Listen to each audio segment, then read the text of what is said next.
Magandang hapon po sa inyong lahat. Welcome po sa ating Love Therapy. Ngayong unang Thursday ng 2024. We believe na sa taon na to, maraming ituturo sa atin yung Diyos. Sa church, marami tayong project para sa ating love life and sa ating marriage.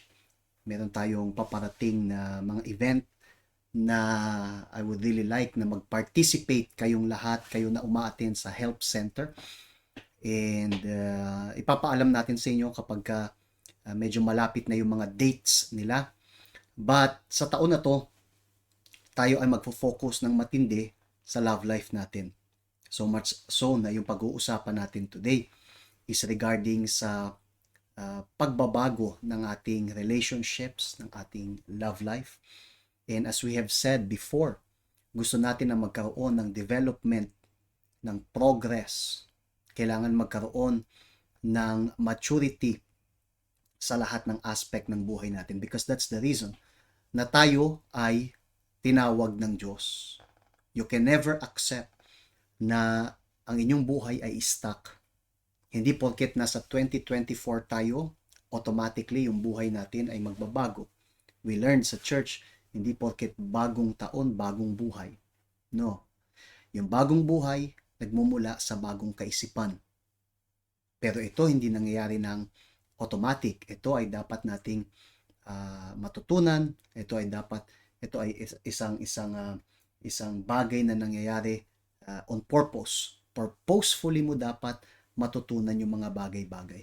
And this is why, Marge, we are asking the Holy Spirit sa guidance niya para magkaroon talaga ng tunay na progress yung buhay natin. We cannot accept na taon-taon paikot-ikot na lang. Kung yung tao may problema, sa anumang aspect, sa love life, sa marriage, sa finances, at itong problemang to paulit-ulit lang, paikot-ikot lang, it's because hindi niya natututunan yung dapat niyang matutunan. Supposedly, hindi dapat paulit-ulit. Supposedly, merong growth. Parang sa school, di ba? Sa school, papasok ka, merong progress. Every year, aangat ka ng isang year. Kung ikaw repeater, it's because hindi mo natutunan yung dapat mong matutunan. Now, problema, lahat merong problema. But that's the thing. Ang problema dumarating para matuto ka, para mag-mature. So that yung problema yun hindi na maulit. Right? And then magkaroon ka ng bagong problema na matututunan mo ulit and then you will move on and so on. Pero pag yung tao, paulit-ulit yung problema nila, there is something wrong. Hindi nila natututunan yung dapat matutunan. And may this year be a year ng many progress. But this is only possible kung yung tao ay humble, willing siya na matuto. Yes, at siguro marami nga sa inyo, 'di ba? Looking forward sa 2024 kasi bagong taon, so mga ron kayong mga expectation, pero mangyayari lang yung expectation nyo kapag nagtrabaho tayo sa sarili natin at tutulungan tayo ng Diyos, pero hindi yun nakadepende sa Diyos, nakadepende yun sa atin kasi kapag gumawa tayo ng mga desisyon na base para sa paglago natin, so I'm sure tutulungan tayo ng Diyos. So wag niyong iisipin na bagong taon, bagong buhay. Yeah, magbabago ka kung hayaan mo yung Diyos na maging partnership mo. So marami, like for example, maraming mga young adult, right? Mga marriages, gusto nilang yung kanilang marriage mabago ngayong 2024. So ano yung kailangan nyo nga? Kailangan nga na yung mga problema na pinagdaanan natin last year, hindi na maulit 2024. Kasi kung paulit-ulit ngayon, merong mali. Why is it? Kasi parang hindi tayo na natututo sa mga maling desisyon na ginawa natin. So, may this 2024 really merong progress at merong maturity to understand bakit meron akong yung naging problema ko ng 2023, kailangan ko pang pagdaanan ngayon 2024 is of course not. So kailangan lang is talaga matuto sa mga challenges na pinagdaanan natin last year. Problema, laging may problema. Ang issue, hindi yung problema. Ang issue ay yung paulit-ulit na problema. Kung paulit-ulit is because hindi natututo. You can understand this. Hindi natututo. Yan yon. Okay? Ang issue natin, hindi lahat may problema. Pero yung paulit-ulit na problema is because hindi natututo. Now, to start this year, I would like to talk to you about yung pamagat natin is better wine. The better wine. Alam niyo na ang unang miracle na ginawa ni Jesus is actually sa isang wedding. Sa John chapter 2, nakasulat doon yung unang himala na ginawa ni Jesus, isang kasalan sa Cana. And hindi to nagkataon. Okay? Yan ay nangyari na bilang na nakaregister para maintindihan natin kung gaano ka interesado ang Diyos na pagpalain yung marriage, pagpalain yung love life. Ang love life ng isang tao is so important na kapag hindi ito inalagaang mabuti, malaki ang epekto nito. Maraming masasaktan, you know? Including yung sarili niya. At ito hindi kalooban ng Diyos. Okay? So, makikita nyo dito sa unang miracle ni Jesus, yung tungkol sa wine. Binago niya yung tubig, ginawa niyang wine. Maraming lesson tayong matututunan dyan. Okay? At susubukan nating i-meditate yung ilan sa mga verses na to. Right? So, let us go ahead. Sa John chapter 2, 1 to 10 yan, but tatalon tayo sa mga parts para mas makuha natin yung summary niya. Pero we are gonna meditate sa bawat isa sa kanila. Okay? So, sabi, on the third day, there was a wedding.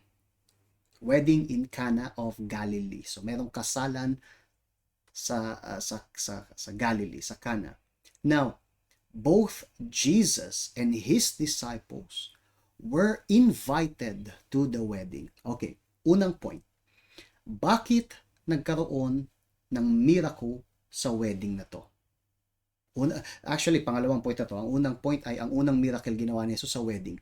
Ibig sabihin, gusto ni Jesus na ipakita sa atin how important wedding is, marriage is. Okay? Importante ang marriage. So much so na doon siya unang gumawa ng miracle. Yun yung unang point. Ang second point ay, paano nagkaroon ng miracle sa wedding na yun? Because, sabi dyan, Jesus and his disciples were invited. Kung si Jesus ay wala sa wedding na yan, walang miracle. Paano siya gagawa ng miracle kung hindi siya na-invite? And sa unang lesson na to, you can already see, you can already understand. Kung gusto nyong ma-bless yung marriage ninyo, kung gusto nyong magbago yung relationship ninyo, yung love life nyo, you have to invite Jesus. Hindi pwedeng si Jesus ay, wala sa guest list. No, siya dapat yung una. Ang relationship na walang, sabihin natin, ang relationship kung saan wala si Jesus, ay isang relationship na doomed to fail. Kasi itong relationship na to will not work. Ang unang dapat yung intindihin is that Jesus must be invited. Hindi siya basta papasok doon. Kailangan mo siyang imbitahan. Maybe ang reason kung bakit kayo nagkakaroon ng paulit-ulit na problema sa relationship nyo is because sinusubukan mong gawin mag-isa. Sinusubukan mong baguhin yung tao, sinusubukan mong itulak yung pagbabago and things like this. And we know these are very common, Marge, na gusto nating baguhin yung tao. Bakit? Kasi magkaiba tayo. So merong mga bagay na hindi tayo komportable. Okay? And ang issue ay gusto minsan ng taong baguhin yung asawa niya. Gusto nilang baguhin yung mga tao sa paligid, which is something na hindi pwedeng magawa. Hindi makayang gawin. Walang makakagawa niyan. Okay? Ang kailangan mangyari ay si Jesus yung dapat pumasok at siya yung mangungumbinse. Kasi pagka hindi si Jesus yung nangumbinse, alam niyo ang magiging resulta? Frustration. Nakaka-frustrate. And marami sa inyo, you know exactly yung meaning nito because you get frustrated dahil sa mga nangyayari. Pero how many people are trying na maging masaya sa love life nang wala si Jesus? And this is impossible kasi si Jesus yung dapat nasa wedding, si Jesus yung dapat nasa marriage para mag-workout yung isang relationship. Ang relationship na mag-isa, gagawin mo yung alam mo, yung narinig mo, yung napanood mo, pero hindi si Jesus nandun, okay? Hindi yung disiplina ng Diyos yung nandun, itong relationship na to will fail. Kasi wala doon yung Diyos ng pag-ibig, yung Diyos na talagang pwedeng magbigay ng lahat ng kailangan nila sa relationship. Yeah, kasi nga si Jesus siya yung really foundation ng family. So kung hindi natin siya i-include sa family, sa sa mag-asawa ninyo sa inyong relationship, really hindi kayo marami kayong haharapin na siguro sinubukan nyo na nga humingi ng tulong sa iba, why is that? Kasi yung marriage is really about na masira. Pero this time, bakit hindi kayo humingi ng tulong kung saan siya yung source ng family? I-include nyo yung Diyos this 2024 para kung ano man yung inyong pagdaanan, hindi na kayo mag-isa. Ngayon kasama nyo na yung founder na kung saan siya mismo yung nagsimula. So, really, I prayed na yung 2024, this time, really magkaroon kayo ng blessed na relationship, blessed na family-wise at kasi hindi na kayo mag-isa. Kasama nyo na yung Diyos sa mga problema, sa mga challenges na inyong haharapin ngayong 2024. At ito mangyayari kung iimbitahan nyo siya. Okay? Hindi to basta pupunta yung Diyos dyan. You need to invite. Kayo ng mga single, gusto nyong maayos yung love life ninyo. Stop na maghahanap ng kung sino-sino. Stop na pumasok sa mga relasyon na akala mong mabuti sa'yo. Stop with this. Ano mang gagawin mong mag-isa, masasaktan ka. Believe this. Ayaw mong maniwala. Okay, experience it then. You don't want to believe? Then experience it. You have a choice naman. Ha? Kayo ng mga may asawa, gusto nyong magbago yung sitwasyon nyo dyan, kailangan yung anyayahan si Jesus. Si Jesus yung dapat magbago. What we need to do is ipag-pray, sa Diyos, itaas sa Diyos. Kasi siya lang yung pwedeng magbago ng sitwasyon talaga. I am telling you. Hanggat hindi Diyos yung kumikilos, yung relationship ay doomed to fail. So, dapat ipanalangin nyo yung asawa ninyo. Pinapanalangin ko si Marge. And I believe, ginagawa niya rin yun para sa akin. Bakit? Kasi, without doing this, pag hindi natin to ginawa, yung relationship, maiipit. Okay? So, please understand this. Si Jesus, kaya nakagawa ng miracle, yun ay dahil sa siya ay naimbitahan. Una sa lahat. Kaya naimbitahan, of course. And then let's go ahead. And when they ran out of wine, naubusan sila ng wine, the mother of Jesus said to him, they have no wine. Naubusan sila ng wine. Ano yung wine? Sa Biblia, ang wine ay simbolo ng kaligayahan. Okay? Can you imagine this? Sa kasal pa lang, ubus na yung wine. Sa kasal pa lang. Sa araw ng kasal And how many people na they do the same thing, isn't it? May mga tao na sa relationship nila walang wine, meaning walang kaligayahan. May mga mag-asawa na mag-asawa hindi dahil sa mahal nila isa't isa. Mag-asawa sila kasi para, narinig na natin, alang-alang sa anak ko. Bakit kayo magkasama? Alang-alang sa anak namin. So, okay, it sounds very noble. It sounds very heroic. Wow, sacrificial itong taong to. Kasi, you see, kahit hindi nila mahal yung isa't isa, magkasama sila alang-alang sa anak nila. Wow. But that is not supposed to be. That is not supposed to be. Ang relationship, hindi para dyan. May mga iba pa na kaya sila magkasama dahil sa finances. Dahil lang sa finances. The reason why hindi sila naghihiwalay kahit ayaw nila nung asawa nila is because finances. Pagka umalis sila, sinong susuporta sa kanila? So ayaw nila ng gano'n, di ba? Right?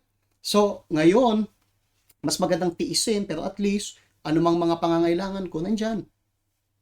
Pero kung tutuusin sa loob, wala na dun yung pagmamahal. Naubusan na ng wine. And in many relationships, it's like this. Puro yan yung relationship na sabi natin pakitang tao na sa papel sila ay married. Sa papel sila ay married for 30 years, 40 years, something like that. Pero in reality, they're not. May mga tao nga na kasal sila, pero hindi sila nagkita for a long, long time. Kasal sila for 10 years. Ilang araw talaga sila nagkita? I don't know, 3 months. Sa loob ng 10 years na to, 3 months lang talaga pag pinagsama-sama mo. Kasi nagtatrabaho sila dito sa abroad, yung isa nagtatrabaho. I wonder, anong klaseng relationship yan?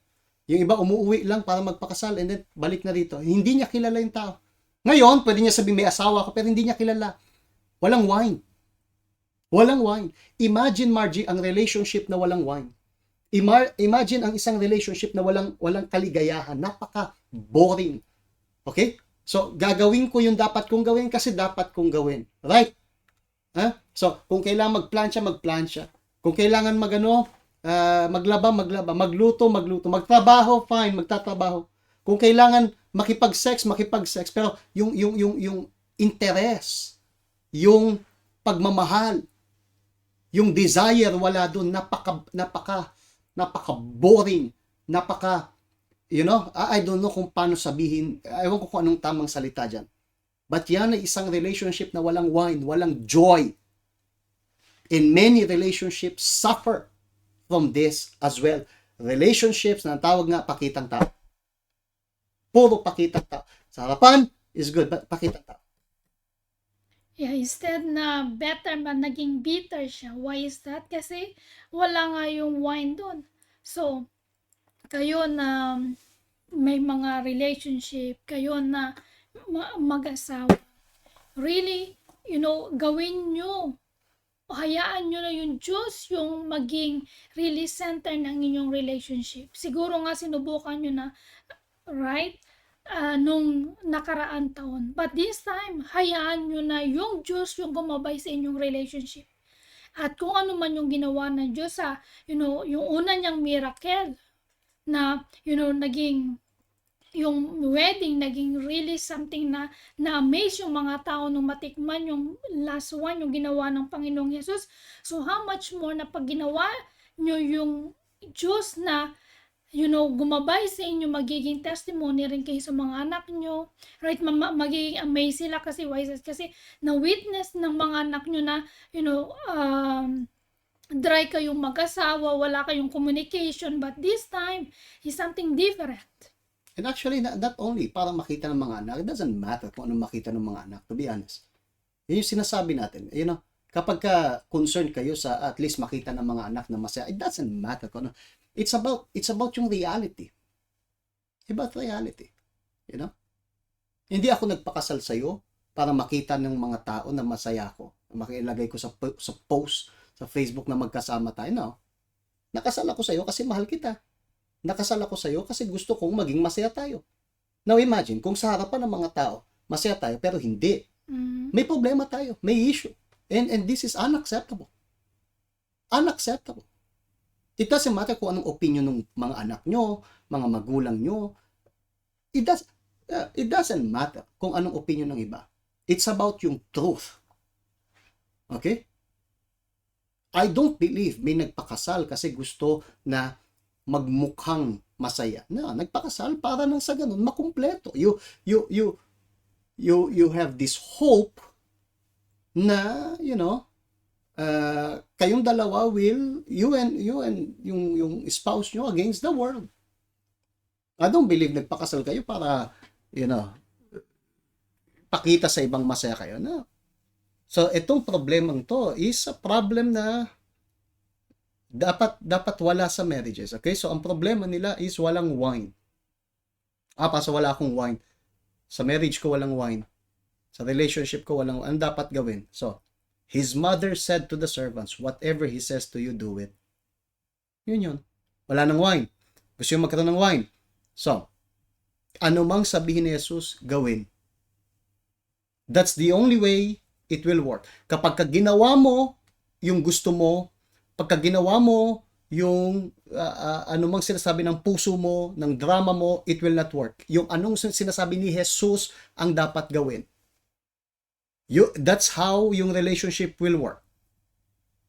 Si Jesus ang dapat magdikta kung anong dapat gawin. Okay? Kasi pagka hindi si Jesus ang nagsabi ng dapat gawin, pagka ang ginawa mo yung gusto mo o gusto na expectation ng paligid mo, then it will not work. Then, alam niyo yung sinabi ni Jesus, right? Sabi ni Jesus dun sa mga tao na kumuha ng jar, lagyan ng tubig, right? Sumunod sila, namang sinabi ni Jesus, ginawa nila. And then, pinakuha ni Jesus, pinasalok yung tubig, right? Binigay sa mga tao para inumin. At nung binigay nila tubig pa rin. Binigay nilang ganon. But then, after nilang inumin yung tubig, iba na actually. So, lahat sila nagulat. Yung mga servants, lahat nagulat. Kasi they know tubig yon. Hindi alam ng mga tao kung saan galing, kung saan kinuha yung binigay sa kanila. Pero nung ininom nila, nagulat sila kasi hindi na tubig yung natanggap nila, kundi wine. But here's the thing, hindi simpleng wine. Sabi sa Biblia, the master of the feast called the bridegroom and he said to him, "Oh, every man at the beginning sets out the good wine." Okay? So, ano ang idea? Ang idea noon, I think hanggang ngayon, is that, sabi nung isa sa mga nandun, sabi niya, oh, you know, kapag ka nagsimula yung celebration, in fact, ang unang nilalabas ay yung ordinaryong wine, okay? Yung good wine, itinatabi. Hindi mo nilalabas yung the best. Ang nilalabas mo yung mga mumurahin. Okay? Kailangan ilabas yung mga mumurahin. Kasi sabi niya, when the guests have well drunk, then the inferior. Meaning, technique yan. Okay? Kasi ang mahal ng wine, right? So, para hindi mahalata, so sa umpisa ng wedding, ang ilalabas mo, maraming kumbidado, ang unang mo ilalabas yung inferior. Para mainom, malasing sila pagka lasing ng ganon. At saka mo ilalabas yung good wine. Ayaw na nilang uminom kasi ayaw na. So yung good wine may matitira pa. Ayun ay technique. Pero sa kasong to sabi, you have kept the good wine until now. Gulat na gulat sila kasi nung ininom nila yung binigay sa kanila ni Jesus, hindi inferior. In fact, yung last wine na yon, patapos na yung celebration. Okay? Ay good. Yun ay even better than nung una. Yun ay amazing. Hindi nila, paano to? Paano posible? Yeah? And this is exactly yung gustong gawin ni Jesus sa relationship ninyo. Sa panahon natin ngayon, we can see many people na umpisa ng relationship, ang ganda lahat. Good wine. Sa umpisa, pagka nagde-date, masaya, hawak kamay, picture, Instagram, ang ganda.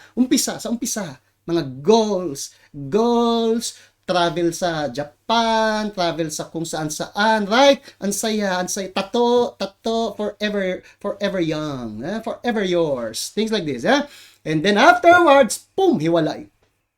Pati yung tattoo ngayon, buburahin mo ngayon, right? Kasi nilagay mo yung pangalan talaga, di ba? Buburahin mo ngayon.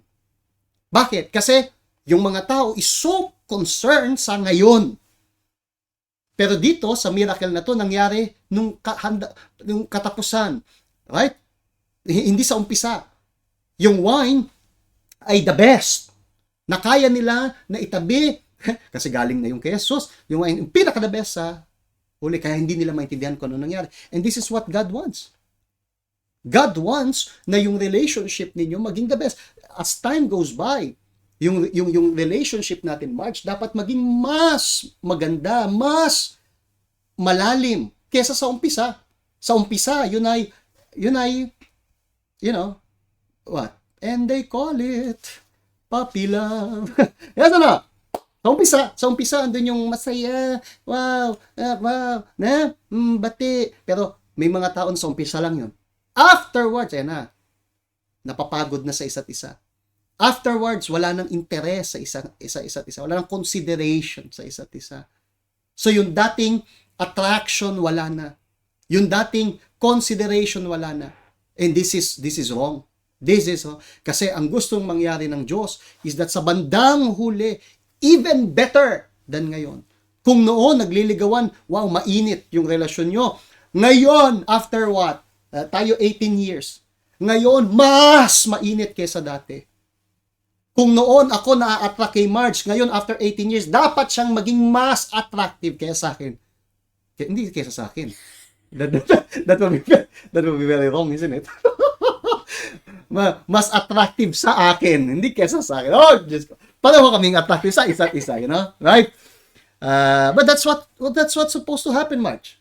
That's what's supposed to happen. Nung nililigawan ko si Marge, bakit ko siya niligawan? Kasi I find her attractive. Imagine kung ngayon wala na akong interest sa kanya. Imagine kung ngayon ang mata ko nasa iba. Wala akong pake sa kanya. Hindi ko na napapansin. Yun ay pangit na sign. Yun ay sign na nagpapakita na yung wine ubos. Ang gusto ng Diyos is after years, actually, yung relationship is so healthy na ngayon mas, okay, tumanda, right? Nawala yung buhok, right? Tumaba. Pag tinignan natin yung pictures natin before, my goodness, may ba tayong pictures dito? Pag tinignan natin pictures before, wow! Huh? Mas payat, pero ngayon, it doesn't matter. After 18 years, dapat mas nagkakaintindihan. Kung attracted ako sa iyo noon, dapat ngayon mas attracted ako sa iyo. Right? Kung ikaw, attracted sa akin noon, ngayon mas attracted ka. Hindi naubusan, hindi nawala ng oras. Pero may mga tao na pag tumatagal, ang tanda. Mukha ka ng tilapia, no? Hanap ako ng iba. Hanap ako ng mas bata kasi mukha kang tala. Kapag kayong asawa, for example, nawala ng interest, bad sign. Ubos yung wine. At ang gusto ng Diyos ay yung wine habang tumatagal mas sumasarap. Ang wine ganun. Gusto niya ang marriage ganun din, Marge. Yeah, for sure. Tulad nga na example ng Panginoong Hesus. 'Di ba? Kasi gusto nga ng Panginoong Hesus na maging blessing lahat, maging maganda lahat, maging maayos lahat. Pero mangyayari nga lang yun kapag in-invite natin siya na maging party ng buhay natin para yung wine hindi talaga maubos. Kasi pag walang wine, really mapapagod ka. Pag wala yung presensya ng Diyos, mapapagod ka. Kahit na siguro, sa haba ng iyong pasensya, pero darating yung oras na mapapagod ka, why is that? Kasi, parang, yung ikaw yung kandila na naubusan. So, why is that? Kasi wala yung presensya ng Diyos. Wala yung wine sa'yo, sa inyong mag-asawa. So, yung unang Thursday ng love therapy, imagine mo ibinibigay sa inyo, sa atin ng Diyos. Why is that? Kasi gusto niya nga na really maging blessing yung ating family. Last year, siguro marami na kayong nakita, right, na sa family ninyo, marami na naghiwalay, right? And then kayo sa ayoko mangyari yan sa akin. So, why not na-invited yung Panginoong Yesus? Invite nyo siya para hindi mangyari sa inyo yung nangyayari sa labas. And this is only possible kung si Jesus talaga nandyan. As time goes by, nag-iba, look at this. What? Yan dati. Ha? Yung buto ko, nawala na. No, look at this, Marge. Oh my goodness. You see yung, if we try to imitate, let me see, how is it? You see? So before yan yun. You see? Before. Nasa yung necktie kong yan, Marge? Nandiyan, nakatago. Nandiyan pa, di ba? So, you see? Yung necktie hindi nagbago. Yung necktie hindi nagbago. As time goes by, dapat yung relationship ay maging mas malalim. Yung relationship ay mas let's say mas mature. I think that's yung tamang salita, mas mature. But for this to happen, kailangan nating hayaan yung Diyos ang pumasok sa relationship natin. That is why I would like for you to think about this. Fight for your marriage, people. If there is one thing na, dapat nating gawin is hayaan ng Diyos na itrabaho tayo, baguhin tayo. Katulad ng wine. Paano ba nagagawa yung wine? Do you know how? Kuha sila ng mga grapes, ilalagay dun sa wine press, pisaan ng ubas, at anong ginagawa sa grapes? pinipisa. Paano pinipisa? Inaapakan. Dinudurog. Ganun gumawa ng wine. Dinudurog yung grapes, durog, inaapakan, durog, and then doon lalabas yung wine. Para tayo ay maayos ng Diyos, para tayo ay mag-mature, kailangan nating hayaan yung Diyos na, ilagay tayo sa wine press at pisain. Sa relationship ganun, dapat mapisa. In other words, may mga bagay na dapat mag-crack sa atin, mawala sa atin. May mga idea tayo, kaalaman tayo na dapat maalis. May mga idea ko na dapat maalis kung gusto kong mag-work to. May mga idea si Marge na dapat maalis kung gusto niyang mag-work. That's the only way. At yung mga ubas na nandun, pag napisa mo, ngayon maghahalo sila, magiging maayos na wine. Isn't it? Pero imagine yung ubas, ayokong mapisa, never kang magkaka-wine. Ayaw mo mapisa, never kang magkaka-wine. Hindi, pinanganak akong ganito, mamamatay, okay. And mamamatay ka rin alone. There you go. So, people understand this. That is why, sa ating love therapy, we're gonna be preparing something very powerful. Sa mga darating na linggo, you will know this. I just want to let you know, we're gonna really invest sa ating relationship very strong. Sa May 12, andyan na yung ating celebration of marriage. Okay? Celebration of marriage, May 12, Sunday, 5 p.m. I will start interviewing yung mga gustong magpa-kasal. Okay? Yung mga gustong makatanggap ng blessing dito sa Hong Kong. So you need to prepare now. Ngayon pa lang, January na. Prepare yung passport, of course. Prepare, make sure na, hindi expired yung passport. At least may 6 months more. You have to do everything now. Ngayon pa lang, mag-ipon na kayo para sa ticket ng tao papunta. You have to already find yung alam na ninyo yung date, hindi mababago yung date. So ngayon pa lang, maghanap na kayo ng pwedeng bilhan ng ticket. Okay? Kasi pag bumili ka ng advance, mas mura. Pag bumili ka advance, mas. Kaya ngayon pa lang sinasabi ko na, di ba? So, but of course, make sure may passport. Walang point na bumili kang ticket kasi yung passport wala pa hindi ka makakabili. So, celebration of marriage, May 12. Yan ay Mother's Day, Sunday, 5 p.m. Make sure na kayong lahat ay ready kasi gusto namin na i-bless kayo. Bukod pa dun sa mga paparating na sasabihin ko sa inyo sa mga darating na linggo. Okay? But, habang tumatagal, dapat lalong sumasarap yung relationship. Yun. Better wine, Marge. Better wine. Hindi dapat nakakapagod. Not that. Better wine.